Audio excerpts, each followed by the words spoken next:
शिवम ने अपना फोन उठाया। इस बार कॉल अविनाश नारायण का था।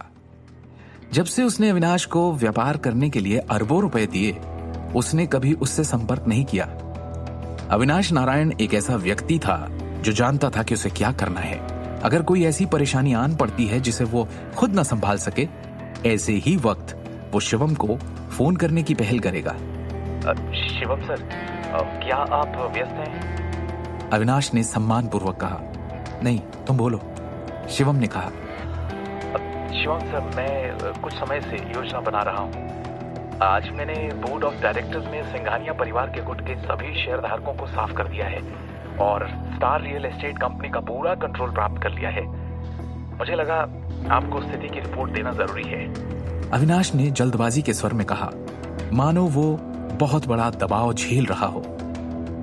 लेकिन मुझे उम्मीद नहीं थी कि सिंघानिया परिवार इतनी जल्दी प्रतिक्रिया देगा। वो तुरंत कार्रवाई करने जा रहे हैं। अब सिंघानिया परिवार द्वारा भेजे गए लोगों ने पूरी कंपनी साफ कर दी है। मैं अकेला फंसा हुआ हूँ। बाहर निकलना मुमकिन है। अविनाश ने गंभीरता से कहा। जहाँ तक मैं अतीत से इनके तरीके देखते आ रहा हूँ, मुझे शक है ये मुझे मार देंगे। शायद बिल्डिंग से छलांग लगाने के लिए मजबूर करेंगे। उसके बाद इन्हें स्टार रियल एस्टेट कंपनी को वापस जब्त करने का मौका मिल जाएगा। ये उनका सामान्य तरीका है। घबराओ मत, मैं अभी आ रहा हूं, शिवम ने शांति से कहा। जी सर, ठीक है, अविनाश ने उत्साह से कहा, मानो उसे जीवन रक्षक मसीहा मिल गया हो। अविनाश को डर था कि ऐसी खतरनाक घड़ी में शिवम उसे छोड़ देगा। अगर वो उसकी मदद करने नहीं आता तो उसे ऑफिस की 30 से अधिक मंजिल की इमारत से नीचे गिरा दिया जाएगा और उसकी लाश को चिता भी नसीब नहीं होगी। सिटी के बीच big bang building, star real estate group का ऑफिस। रात में इमारत के 33वें स्तर पर बिल्कुल अंधेरा था। बिल्डिंग के कर्मचारी पहले ही काम छोड़ चुके थे या उन्हें कंपनी छोड़ने के लिए कहा गया था। अंडरग्राउंड पार्किंग में 10 से ज्यादा ऑफ रोड वाहन खड़े थे। लिफ्ट के एकमात्र प्रवेश द्वार पर काले कपड़े पहने 10 से अधिक आदमी पहरा दे रहे थे।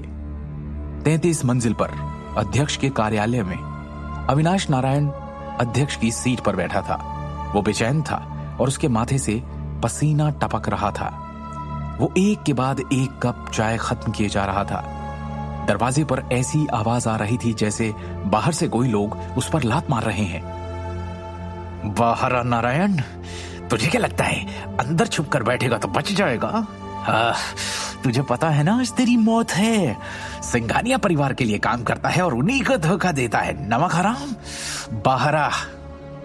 अविनाश ने एक सिगरेट जलाई और एक गहरी सांस ली। वो जबरदस्त दबाव में था। आज दोपहर उसने एक ऐसे काम को अंजाम दिया था जिसकी योजना वो काफी समय से बना रहा था।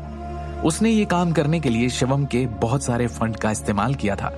उसने सभी शेयरधारकों को रिश्वत दी थी और गुप्त रूप से शेयरों को अपने कब्जे में कर लिया था। उसने रियल एस्टेट उद्योग को अपने हाथ में ले लिया था। बोर्ड ऑफ डायरेक्टर्स में अविनाश ने सिंघानिया परिवार के लोगों को निष्कासित कर दिया जो उस पर नजर रखने के लिए कंपनी में रहे। वो सफलतापूर्वक इस कंपनी का चेयरमैन बन गया। फिर उसने कंपनी में सिंघानिया परिवार गुट के सभी लोगों को तुरंत निकाल दिया। उसने बिजली की गति से रियल एस्टेट की दुनिया में सिंघानिया परिवार की पैसों की थैली निगल ली। लेकिन उसे उम्मीद नहीं थी कि सिंघानिया परिवार निर्णय लेने में उससे भी ज्यादा आगे निकलेगा। यहां बोर्ड ऑफ डायरेक्टर्स ने भी चलना शुरू ही किया था। सिंघानिया परिवार के लोग पहले से ही 1/4 रास्ता तय कर चुके थे। बोर्ड ऑफ डायरेक्टर्स के खात्मे के पहले ही उन्होंने कंपनी से सबको बाहर निकाल दिया और बिल्डिंग सील कर दी। अविनाश ने पहले उनके तरीके देखे थे। इस बार सिंघानिया परिवार उसे जबरदस्ती मौत के घाट उतारना चाहता था। इसी बात से वो हमेशा डरता था, वरना उसके पास बिजनेस की दुनिया की इतनी जानकारी, अनुभव और क्षमता थी कि इस दुनिया के मामूली गुंडों से तो वो चुटकियों में निपट लेता। अगर सिंघानिया परिवार उसके पीछे खड़ा नहीं होता तो वो स्टार रियल एस्टेट ग्रुप को अपने अंडर लेने के लिए बहुत पहले कार्यवाही कर चुका होता। इस ग्रुप को सबसे पहले अविनाश ने ही बनाया था। यह कहा जा सकता है कि कॉरपोरेशन के नाम की हर एक संपत्ति में उसका खून पसीना बहा था। तभी अचानक एक धमाके की आवाज के साथ उसके ऑफिस का दरवाजा टूटा और हवा में उड़ गया। 1 दर्जन उग्र दिखने वाले पुरुष धड़ाधड़ अंदर आते चले गए। उनका नेता एक गंजा आदमी था जिसके हाथ में एक बड़ा टैटू था। दबंग लोगों के समूह ने अविनाश की टेबल को चारों ओर से घेर लिया। गंजा आदमी उसके सामने वाली कुर्सी पर आकर बैठ गया। उसके चेहरे पर एक ठंडी मुस्कान थी। अविनाश की आंखों में वो डर दिखा जो किसी ने पहले कभी नहीं देखा। ये की कहानी जानने के लिए देखिए अगला एपिसोड सिर्फ पॉकेट एफएम के यूट्यूब चैनल पर, और शिवम द हिडन वॉरियर के सारे एपिसोड्स को सुनने के लिए डिस्क्रिप्शन में दी लिंक से डाउनलोड करें पॉकेट एफएम ऐप।